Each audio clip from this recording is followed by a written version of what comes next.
On the right of your screen, can you see that? I'm even pointing there. There's an angel of the Lord here. What did that light say it? Yeah.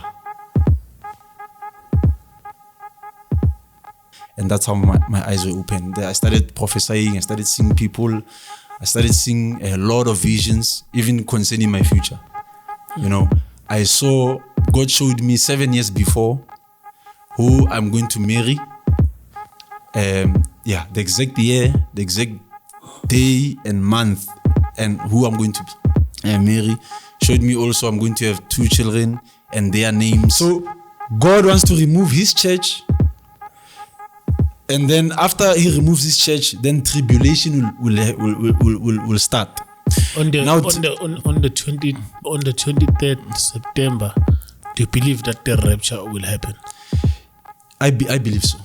I believe so. Now listen, okay, I'm going there. Today when I come here, I have to tell you that let's stop bickering. Let's stop chopping each other's heads off as Christians. Let's stop fighting about who's right, whose doctrine is right, whose theology is right, who knows better than who. Right now is the time to win souls. So there is a lockdown that is coming. There is a pandemic. It's not a pandemic, it's a pandemic.